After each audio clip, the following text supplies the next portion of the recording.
বর্তমানে বাংলাদেশের রাজনৈতিক অঙ্গনে এবং মিডিয়া জগতে একটাই ইস্যু, শেখ হাসিনা বাংলাদেশে ফিরবে।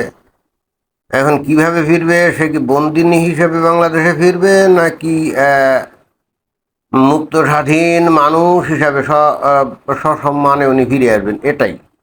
এটাই হলো আসল বিষয়।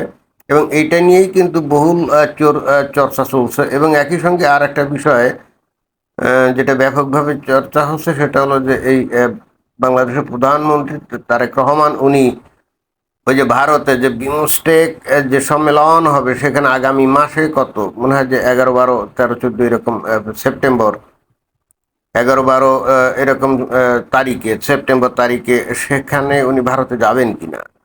অনেকে বলছে তার ভারতে যাওয়া ঠিক হবে না, এবং গেলে বাংলাদেশের ইজ্জত থাকবে না, প্রধানমন্ত্রীর ইজ্জত থাকবে না। কারণ বিমস্টেকের ওই সম্মেলনে ভারত নাকি তাকে প্রধানমন্ত্রী হিসাবে সম্বোধন না করে দাওয়াতপত্র দিয়েছে।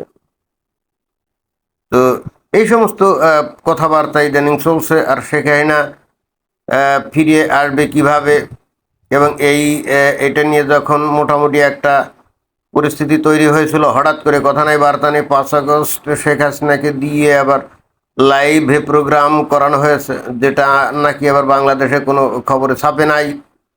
আবার বাংলাদেশের সরকারের একজন উপদেষ্টা জাহেদুর রহমান, সে বলল যারা নাকি এই ভাষণ শুনবে তাদের বিরুদ্ধে নাকি আইনানুগ ব্যবস্থা নেওয়া হবে। কি ভয়ঙ্কর অবস্থা, তাই না? এরাই কিন্তু দীর্ঘদিন ধরে বাক স্বাধীনতা, গণতন্ত্র, এই সমস্ত কথাবার্তা বলতো। এবং শেখ হাসিনার আমলে এই জাহেদুর রহমান সে কি পরিমাণ শেখ হাসিনার বিরুদ্ধে কথাবার্তা বলতো সেটা আমরা শুনছি। এর জন্য তাকে কি ধরে নিয়ে জেল হাজতে ঢুকানো হয়েছিল, আমরা তো শুনিনি। তো যাই হোক, এখন সেই ব্যক্তি হঠাৎ করে এখন বাক স্বাধীনতার বিরোধী হয়ে গেল। কোথায় কে ফেসবুকে অথবা ইউটিউবে কি একটা প্রোগ্রাম করলো, তার সে শেখ হাসিনাই হোক, আর ডোনাল্ড ট্রাম্পই হোক, আর যদি স্বয়ং জাহেদুর রহমানই হোক, এগুলা কি আসলে বাধা দেওয়া যায়? এটা কি মান্ধাতার আমলে আমরা বাস করি? এখন আমরা সোশ্যাল মিডিয়ার যুগে বাস করি, ইনফরমেশন টেকনোলজির যুগে বাস করি। এরা বললো আর মানুষ শুনলো না, তা কি হয়? কিন্তু তারপরে এই সমস্ত বালখিল্য টাইপের কথাবার্তা বলে। কিন্তু আমার মূল আলোচনা বিষয় সেটা না। সে গাইনা বাংলাদেশে ফিরলো কি ফিরলো না, আর যদি ফেরে কিভাবে ফিরবে, সসম্মানে নাকি বন্দিনী হিসাবে, এবং এইটা নিয়ে কোন রাষ্ট্রদূত, ওই যে কি ওই যে আমেরিকার রাষ্ট্রদূত, ভারতের রাষ্ট্রদূত, এরা কি দৌড়াদৌড়ি, কি দৌড়ঝাঁপ করছে, খলিলুর রহমান, তারা কি দৌড়ঝাঁপ করছে, কোথায় কার সাথে মিটিং করছে, ইত্যাদি ইত্যাদি। এগুলাই এই বর্তমানে এই বাংলাদেশের যারা নাকি এই রাজনৈতিক বিশ্লেষক, তাদের জন্য একটা উপহাদেয় সাবজেক্ট। কয়েকদিন ধরে মোটামুটি এই সাবজেক্ট নিয়েই তারা ব্যস্ত আছে। ভালো কাজকাম, ভালো জিনিস নিয়ে আলাপ আলোচনার সুযোগ না থাকলে এটাই বা খারাপ কি? এটা নিয়েই ব্যস্ত থাকলাম, সমস্যা কি? বাট আমার মূল ফোকাস কিন্তু সেটা না। আমার মূল ফোকাস হচ্ছে, দেখেন, একটা দেশে যদি গণতন্ত্র চর্চা না হয়, এবং জনগণ যদি গণতন্ত্র মনা না হয়, এবং সেই সাথে যে রাজনৈতিক দলগুলো আছে তারাও যদি গণতন্ত্র মনা না হয়, তাহলে সেই দেশে একটা নির্দিষ্ট সময় অন্তর অন্তর এভাবেই কিন্তু ওই অভ্যুত্থান হয়, সরকার পাল্টে যায়, অথবা তাকে ঘাট ধাক্কা দিয়ে নামানো হয়। তারপরে নানা রকম দেশি বিদেশি নানা তৎপরতা চলে, এবং কে ক্ষমতায় যাবে, কি বৃত্তান্ত, এটা নিয়ে একটা তোড়জোড় চলে, তাই না? বাংলাদেশের ইতিহাস যদি আমরা দেখি, ঘটনাটা কি তাই না? 1971 সালে স্বাধীনতার পরপর জাস্ট মাত্র 3.5-4 বছরও যায় না, এই বাংলাদেশের যে স্বাধীনতার যে নায়ক, সেই বঙ্গবন্ধু শেখ মুজিবুর রহমানকে কি একেবারে গোষ্ঠীযুদ্ধ মেরে ফেলা হলো, তাই না? হত্যা করা হলো। নানা তাল মাতাল অবস্থার মধ্য দিয়ে, নানা ক্যালকিসিংয়ের মধ্য দিয়ে জিয়াউর রহমান সাহেব উনি ক্ষমতা আসলেন। তাকেও কিন্তু বেশি দিন না, মাত্র 4 বছরের মাথায় তাকেও কিন্তু ওই যে নিঃশেষ করে দেওয়া হলো। আবার বাংলাদেশে নানা রকম দেশি বিদেশি ষড়যন্ত্র, এখানে ওখানে কত আলাপ। তখন তো আর সোশ্যাল মিডিয়া ছিল না, আমরা এতটা জানতেও পারি নাই বা বোঝাও যায় নাই। কিন্তু এই যে দৌড়াদৌড়ি, দৌড়ঝাঁপ, এই রাষ্ট্রদূত সেই রাষ্ট্রদূত, এগুলো তো হয়েছিল, নিশ্চিতভাবেই হয়েছিল। এরপরে নানা ক্যালকিসিংয়ের পরে কে আসলো ক্ষমতা? এরশাদ, না? 9 বছর এরশাদ ক্ষমতায় ছিল এবং 9 বছর পরে এইবার অবশেষে ফাইনালি এসে তার বিরুদ্ধে প্রচণ্ড আন্দোলন সংগ্রাম, এবং তখন দেখবেন এই সেনাবাহিনী একবার এই দলে একবার ওই দলে, এই রাষ্ট্রদূত এখানে দৌড়ঝাঁপ করে ওখানে দৌড়ঝাঁপ করে। ইন্টারেস্টিং ব্যাপার হলো এই বাংলাদেশের এই সমস্ত রাজনৈতিক এই ব্যাপার স্যাপার নিয়ে এই বাংলাদেশে যতগুলো বিশেষ করে পশ্চিমা দেশের রাষ্ট্রদূত আছে না, তারা খুব এনজয় করে, তাদের অনেক কদর বেড়ে যায়, তাদের কাছে বিভিন্ন রাজনৈতিক দলের লোকজনরা গিয়ে ধর্ণা দেয়। পৃথিবীর অন্য কোনো দেশের রাষ্ট্রদূতরা এই ধরনের ভূমিকা পালন করে কিনা কে জানে। সেখানে তো মনে হয় যে ফর্মাল কিছু দায়িত্ব পালন করে, তাই না? ওই ভিসা দেয়, তারপরে হয়তো রাষ্ট্রীয় অনুষ্ঠানটা হলে সেখানে দাওয়াত পায়, সেখানে যায়। তাদের কর্মকাণ্ড তো ওর মধ্যেই মনে হয় সীমাবদ্ধ থাকে। কিন্তু ওই এখানে অতিথি হয়ে গেল ওখানে অতিথি হয়ে গেল, রাজনৈতিক নেতারা বাড়িতে গিয়ে ধর্ণা দিল, অভিযোগ দিল অন্য রাজনৈতিক দলের। আমার তো মনে হয় যে বিদেশি এই রাষ্ট্রদূতরা খুব মজা পায়, রাজকীয় স্টাইলের একটা ভাব তাদের মধ্যে। তারা দেখে যা কি আনন্দ, মাতবাড়ি সাতবাড়ি করতেছে, তাই না? তারাই বাংলাদেশের দণ্ডমুণ্ডের কর্তা, সিদ্ধান্ত তারাই নেয় যে বাংলাদেশে কে ক্ষমতায় যাবে আর কে ক্ষমতা থেকে হটে যাবে, তাই না? তো এরশাদের পিরিয়ড শেষ হওয়ার পরেও কিন্তু আমরা দেখলাম ক্ষমতার পরিবর্তন হলো কি, ওই যে সেই গণ আন্দোলন, রাইট? এই এরশাদের পরিবর্তনের পর আসলো ওই খালেদা জিয়া, এই যে বিএনপি, তাই না? 1991 সালে এবং 96 সালে এসে আবার সেই আন্দোলন কি আন্দোলন হয়েছিল না? আন্দোলনের কারণেই তো ওই বিএনপিকে পদত্যাগ করতে হয়েছিল। অর্থাৎ ওই যে মাঝখানে একটা নির্বাচন করে 13 দিন না কয়েকদিন ক্ষমতা ছিল, তার হয়তো ক্ষমতা থেকে যাইতে হয়েছিল, কি আন্দোলন করে নামানো লাগছিল না। এরপর আসলো কি আওয়ামী লীগ। 5 বছর ক্ষমতা চালালো 2001 সালে। হ্যাঁ, এই একটা আমল আমরা দেখছি, শুধুই মাত্র নিয়মতান্ত্রিকভাবে ক্ষমতার পরিবর্তন হয়েছিল, হস্তান্তর হয়েছিল। ওই সময় কিন্তু আর আন্দোলন করা লাগে নাই। সেখানে নিজেই স্বেচ্ছায় ওই যে তত্ত্বাবধায়ক সরকার কি হাবিবুর রহমানকে বিচারপতিকে তার কাছে ক্ষমতা দিয়ে উনি চলে গেছিলেন। হ্যাঁ, বেশ ভালো কথা। এরপর আবার বিএনপি ক্ষমতা আসলে এইবার এসে 2006 সালে আবার আন্দোলন। মানে প্রত্যেকটা টার্ম শেষে যে বা যারাই ক্ষমতায় যায় খালি আন্দোলন আর আন্দোলন। আপনারা কি বিষয়টা বুঝতে পারছেন? আর যত আন্দোলন হয় ততই বিদেশি রাষ্ট্রদূত দৌড়ঝাঁপ এটা ওটা সেখানে, এবং রাজনৈতিক নেতারা তাদের কাছে গিয়ে ধর্ণা ধরে, এ মিটিং করে এর সাথে, ও মিটিং করে ওর সাথে, তাই না? আর রাজনৈতিক বিশ্লেষকরা টেবিল টক করে, ওই টেলিভিশনে বসে লম্বা চওড়া বক্তব্য দেয়, অনেকে ভবিষ্যৎবাণী করে, অমুক হচ্ছে তমুক হচ্ছে, কি রঙ্গ তামাশা, তাই না? এরপরে ইলেকশনে সেই 2008 সালে আবার শেখ হাসিনা ক্ষমতা আসলো। এইবার ক্ষমতা আসার পর সে তো আর ক্ষমতা ছাড়ে না, নাম কষ্ট ইলেকশন দেয়। ইলেকশন দিলে তখন ওই বিএনপিকে বলে যে আসো ইলেকশনে অংশ নেওয়া, তো নেয় না। আর নিলেও আওয়ামী লীগ এমন কায়দা কানুন করে যে ওই বিএনপিকে জিতায় না। যেমন 2018 সালে, তাই না? তখন যে ইলেকশন হয়েছিল তখন কিন্তু বিএনপি ইলেকশনে আসছিল, কিন্তু এই আওয়ামী লীগের লোকজনরা এত নিচু মন মানসিকতার পরিচয় দিছিল, আপনারা যদি খেয়াল করেন তো 6 জন 7 জন এমপি মনে হয় জিতছিল, তাই না? মনে আছে?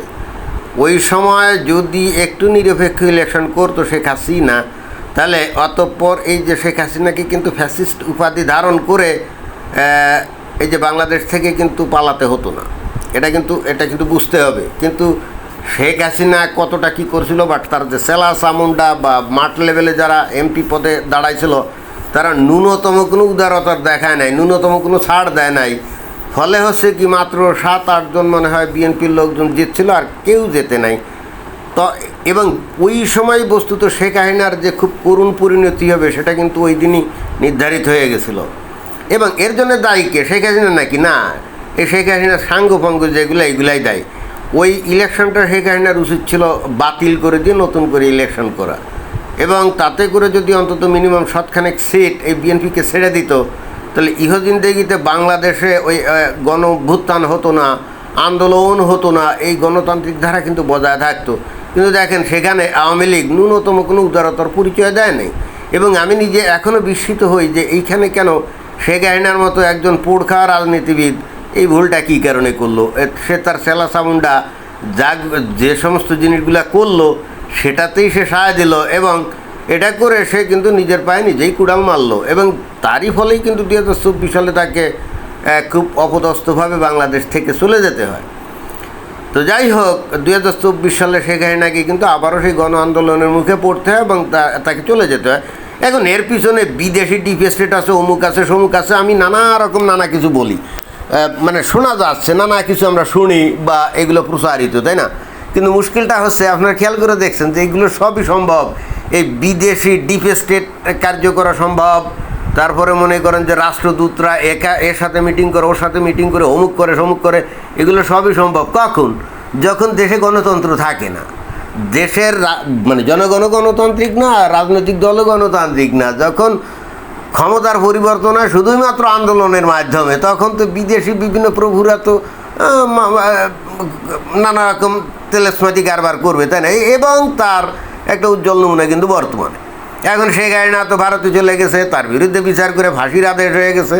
এখন সে বাংলাদেশে কিভাবে ফিরবে, বন্দি হয়ে ফিরবে না সদম্বে ফিরবে, ব্যাস এইটা নিয়ে কিন্তু এখন তুলকালাম কাণ্ড। এখন কিন্তু আবারও সেই দৌড়ধাপ, একবার আমেরিকার রাষ্ট্রদূত দৌড়ায়, অমুকের সাথে মিটিং করে, একবার ভারতের রাষ্ট্রদূত মিটিং করে, একবার জয়সওয়াল মিটিং করে, একবার ওই যে ত্রিবেদী মিটিং করে, কি জানি নামটা ভুলে যাই। আসল কথা হচ্ছে মানে এই যে কর্মকাণ্ডগুলা, আরে ভাই এই কর্মকাণ্ডগুলো কখন হয়? যদি দেশে নিয়মতান্ত্রিকভাবে যদি ক্ষমতার পরিবর্তন হতো, আর সেটা হতে গেলে তো গণতন্ত্র চালু থাকা লাগতো, তাই না? তাহলে নিরপেক্ষ ইলেকশন হতো, যারাই জিতে যেত নিয়মতান্ত্রিকভাবে ক্ষমতা হস্তান্তর হতো, যেমন ধরেন যে ভারতে যেটা হয়। তো বাংলাদেশে যদি সেরকম হতো তাহলে কি গণ আন্দোলনের দরকার পড়তো? আর তখন কি আমেরিকার যে রাষ্ট্রদূত সে কি এত মাতবাড়ি করতে পারতো? বা ভারতের রাষ্ট্রদূত সে এখানে মিটিং ওখানে মিটিং, দৌড়াও, হ্যান করো ত্যান করো, তারপরে রয়ের মিশন আসো, মানে কি একটা অবস্থা। আমি আসলে যে জিনিসটা ফোকাস করতে চাই সেটা হলো যে বাংলাদেশের পাবলিক, আপনাদের উদ্দেশ্যে বলি, আপনারা গণতান্ত্রিক হবেন না, আপনাদের ধর্মীয় কারণে আপনারা গণতন্ত্রকে হারাম মনে করেন, তাই না? এবং এই জন্য আপনারা গণতান্ত্রিক হন না। এরপরে আপনার এই বাংলাদেশে এই আন্দোলনই হবে, আন্দোলন দ্বারা এই সরকার বিতাড়িতও হবে, তারপর বিদেশিরা এখানে মাতবাড়ি করবে, আপনি চাইলেও মাতবাড়ি করবে, না চাইলেও মাতবাড়ি করবে, সেখানে তো ভাই আপনি কিছুই করতে পারবেন না। এবং আপনারা তো ভয়ঙ্কর রকম একপাক্ষিক, এই যে আমেরিকা বাংলাদেশের উপরে যে মাতবাড়ি করতেছে, এই যে সেই ইসের আমল থেকে, এই যে মোহাম্মদ ইউনূসের আমল থেকে কি চুক্তিমুক্তি করে ফেললো, তাই না? আর বাংলাদেশের ভাগ্য নিয়ন্ত্রকের ভূমিকা এখন ওই আমেরিকার রাষ্ট্রদূত, ওই যে দিল্লিতে কে জানি আছে, কি জানি নামটা ভুলে গেলাম, এই বক্তব্য দেওয়ার সময় অনেকের নাম আসলে মাথায় আসে না। তো সে তো এখন বাংলাদেশের একেবারে প্রধান নিয়ন্ত্রক, কে ক্ষমতায় থাকবে, সেই গাড়ি না আসবে কি আসবে না, কীভাবে আসবে, এখন সেই সিদ্ধান্ত নেয়, বুঝছেন? তো এতে করে আপনাদের স্বাধীনতা সার্বভৌমত্ব নষ্ট হয় না? আমেরিকা যে আপনাদের স্বাধীনতা সার্বভৌমত্বের একেবারে গোড়ায় লাথি দিয়ে আপনাদেরকে পুরা নাকে দড়ি দিয়ে ঘুরাচ্ছে, আপনাদের এখন মান ইজ্জত নাই, আত্মসম্মান নাই, কোথায় আপনাদের স্বাধীনতা সার্বভৌমত্বের প্রতি চিল্লা চিৎকার? আর যেখানে ভারত তেমন কিছুই করে না, অন্তত আমি বাংলাদেশে তো আমি দেখছি ভারত কি করে। ভারত তো শুধুমাত্র তাদের নিরাপত্তার সাথে বাংলাদেশের সাথে সম্পর্ক ভালো করে চলতো, যে বাংলাদেশ যেন কোনো বিচ্ছিন্নতাবাদী অথবা কোনো মৌলবাদী গোষ্ঠীকে আশ্রয় প্রশ্রয় না দেয়, এই কারণে। অর্থাৎ বাংলাদেশে এই সমস্ত কিছু হলে সরাসরি এর জন্য ভারত আঘাতপ্রাপ্ত হয়, ভারতের ক্ষতি হয়, ভারতের সর্বনাশ হয়। কিন্তু বাংলাদেশে বিচ্ছিন্নতাবাদী আন্দোলনের লোক থাকুক আর জঙ্গিবাদী লোক থাকুক, তাতে আমেরিকার তো কিছু যায় হয় না, তাই না? তাহলে এখানে বাংলাদেশের সাথে সম্পর্ক উন্নয়নের ব্যাপারে ভারতের আগ্রহ বেশি থাকবে না আমেরিকার আগ্রহ বেশি থাকবে? অবশ্যই ভারতের, কারণ ভারত তো সরাসরি ক্ষতিগ্রস্ত হয়। কিন্তু আমেরিকা অনেক গোটা বাংলাদেশের উপর মাতবাড়ি করতেছে এবং মনে হচ্ছে বর্তমানে বাংলাদেশের ক্ষমতায় এখন আমেরিকা, অর্থাৎ ওই 7 সাগর 13 নদীর পাড় থেকে যে আদেশ নির্দেশ দিচ্ছে বাংলাদেশের সরকার সেটাই মানতেছে, তাই না? তো এতে কিন্তু কারো কোনো ইজ্জত মানের সমস্যা নাই, এতে কিন্তু বাংলাদেশ উপনিবেশ হয় নাই, এতে করে বাংলাদেশের স্বাধীনতা সার্বভৌমত্বের কোনো সমস্যা নাই। অথচ ভারত ইহজিন্দেগিতে আমরা তো দেখছি যে বাংলাদেশের মধ্যে তেমন কোনো হস্তক্ষেপ কোনো কালেই করে নাই, বাট বাংলাদেশের মানুষ অন্ধভাবে বিশ্বাস করেন, অনেকটা ধর্মের মতো। ভারত হলো বাংলাদেশের শত্রু, ভারত বাংলাদেশে উপনিবেশ স্থাপন করছিল, ভারত বাংলাদেশের প্রভাব বিস্তার করে বসেছিল। আরে ভাই, শেখ হাসিনা চলে গেছে, তার সাথে ভালো সম্পর্ক ছিল, ভালো কথা, এই যে অতঃপর যে এই খালেদা জিয়ার পোলা এই যে তারেক রহমান প্রধানমন্ত্রী হলো, তো যেদিন প্রধানমন্ত্রী হলো সেদিন এসে ভারত তাকে আমন্ত্রণ দেয় না যে আসো ভারতে আসো, এসে আমাদের সাথে আলাপ আলোচনা করো। তারপরে যে বিমস্টেকের এই যে সভা, তাতেও তো দাওয়াত দিয়েছে। তো বাবা তুমি ভারতে যাইবা না, ভারতের সাথে সম্পর্ক উন্নতি করবা না, আবার ভারতকে বলবা সে বিমাতা সুলভ আচরণ করে, আর উদারে তোমাদেরকে আমেরিকার রাষ্ট্রদূত চরকির মতো ঘুরাচ্ছে।